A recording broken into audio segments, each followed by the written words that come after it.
Saudara-saudaraku yang terkasih, selamat berjumpa di Renungan Harian di channel Katolik kita.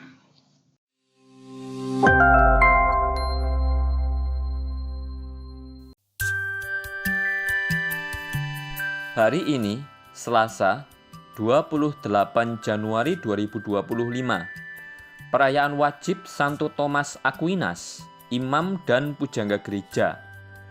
Bacaan pertama. Bacaan diambil dari surat kepada orang Ibrani, bab 10, ayat 1 sampai dengan 10.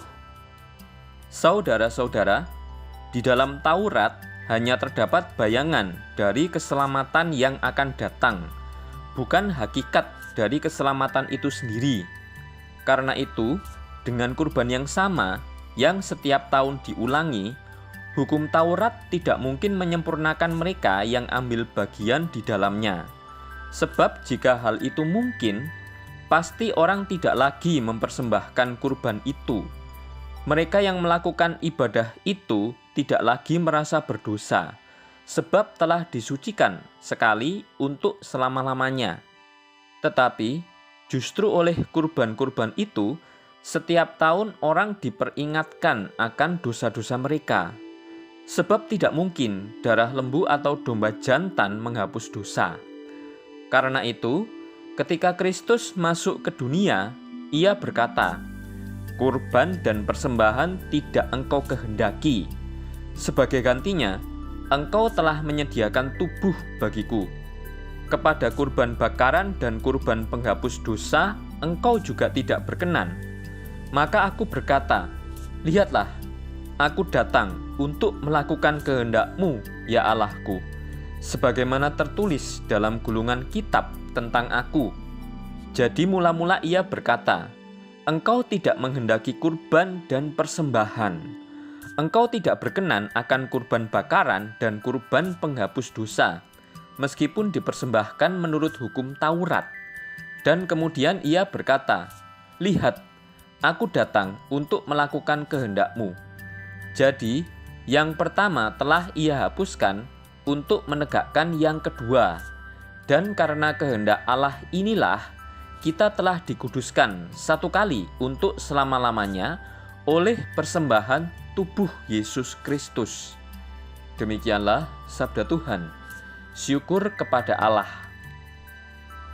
Bacaan Injil. Bacaan diambil dari Injil Suci menurut Markus, bab 3, ayat 31 sampai dengan 35. Sekali peristiwa, datanglah ibu dan saudara-saudara Yesus ke tempat ia sedang mengajar. Mereka berdiri di luar, lalu menyuruh orang memanggil Yesus. Waktu itu, ada orang banyak duduk mengelilingi dia. Mereka berkata kepada Yesus, "Lihat, ibu dan saudara-saudaramu ada di luar dan berusaha menemui engkau." Jawab Yesus kepada mereka, "Siapa ibuku? Siapa saudara-saudaraku?" Yesus memandang orang-orang yang duduk di sekelilingnya itu, lalu berkata, "Ini ibuku dan saudara-saudaraku. Barang siapa melakukan kehendak Allah, dialah saudaraku laki-laki, dialah saudaraku perempuan, dialah ibuku." Demikianlah sabda Tuhan. Terpujilah Kristus. Dalam bacaan pertama, darah domba jantan yang dipersembahkan tidak menghapus dosa. Allah menyediakan tubuh, yaitu Yesus, yang datang ke dunia untuk melakukan kehendak Allah, yaitu menguduskan kita satu kali untuk selamanya berkat persembahan tubuh Yesus Kristus. Dalam bacaan Injil, mereka yang melakukan kehendak Allah adalah saudara-saudari Yesus. Mereka akan berjumpa dengan Tuhan karena memiliki hati yang terbuka dan tidak melihat orang dari fisiknya. Yesus datang untuk melakukan kehendak Allah. Ia mengorbankan diri untuk menebus dosa-dosa kita satu kali untuk selama-lamanya. Barang siapa melakukan kehendak Allah, dialah saudara laki-laki, saudara perempuan, dan ibu Yesus. Santo Thomas Aquinas setia melakukan kehendak Allah dengan tekun berdoa. Dikatakan bahwa kepandaiannya disebabkan oleh ketekunannya dalam berdoa. Suatu ketika, Tuhan bertanya, "Thomas, kau telah menulis begitu bagus tentang aku. Apa yang kau minta dari aku?" Thomas menjawab, "Jangan beri aku apa-apa kecuali dirimu." Santo Thomas Aquinas. Santo Thomas Aquinas merupakan seorang imam Dominikan dan sekaligus pujangga gereja. Ia adalah seorang yuris, teolog, dan filsuf yang sangat berpengaruh dalam tradisi skolastisisme.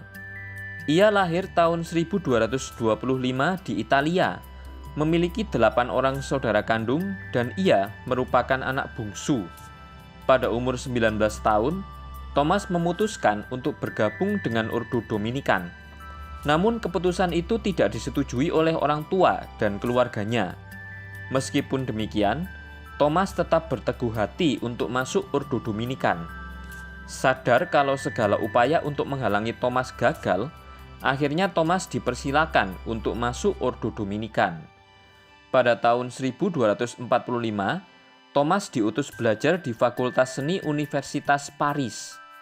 Pada tahun 1252, ia menempuh studi untuk memperoleh gelar master dalam bidang teologi. Pada tahun 1256, ia ditunjuk sebagai pengajar di Universitas Paris sebagai seorang master teologi, apabila disetarakan zaman sekarang menjabat profesor. Thomas Aquinas banyak menulis tentang filsafat dan teologi. Ia banyak menulis karya-karya hebat dari sang filsuf, yakni Aristoteles. Salah satu mahakarya Thomas adalah Summa Theologiae. Mahakarya Thomas menjadi salah satu tonggak dasar pengertian iman orang Kristiani akan Allah. Thomas Aquinas percaya bahwa iman dan daya pikir, kendati berbeda, adalah saling terkait dan merupakan dua alat utama untuk memproses data teologi. Perjumpaan keduanya diperlukan seseorang agar dapat memperoleh kebenaran sejati tentang Allah. Ia menjelaskan bahwa keberadaan Allah dapat dijelaskan lewat 5 jalan. Pertama, semua benda yang bergerak pasti memiliki penggerak. Ia meyakini bahwa ada penggerak yang tidak digerakkan, yaitu penggerak pertama, Allah.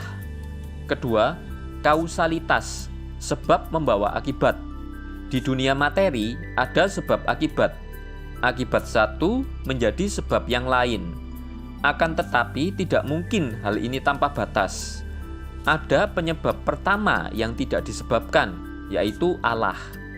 Ketiga, keniscayaan keberadaan.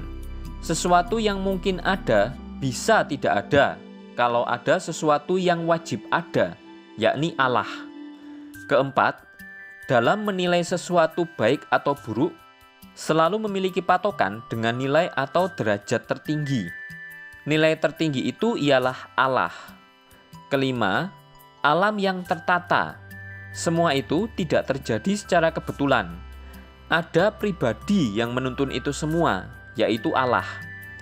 Thomas Aquinas meninggal dunia pada 7 Maret 1274. Ia dikanonisasi oleh Paus Yohanes ke-22 pada 18 Juli 1323. Pada tahun 1567, Paus Pius kelima memberikan gelar Doktor Gereja atau Pujangga Gereja. Refleksi: untuk mengetahui kebenaran apa saja, manusia membutuhkan pertolongan ilahi, supaya intelek dapat digerakkan oleh Allah untuk bertindak. Kutipan dari Santo Thomas Aquinas. Tulisan oleh Frater Covin Lumban Gaul Ocarm. Marilah kita berdoa. Allah Bapa Maha Pengasih, Engkau telah menjadikan Santo Thomas Aquinas cemerlang karena cintanya akan kekudusan dan karena ketekunannya dalam ilmu ketuhanan. Bantulah kami memahami yang diajarkannya dan mengikuti yang dilakukannya dengan pengantaraan Tuhan kami, Yesus Kristus, yang hidup dan berkuasa, kini dan sepanjang masa. Amin. Saudara-saudari yang terkasih, Terima kasih atas kebersamaannya dalam renungan harian ini. Kita jumpa lagi di renungan harian berikutnya. Berkah dalam.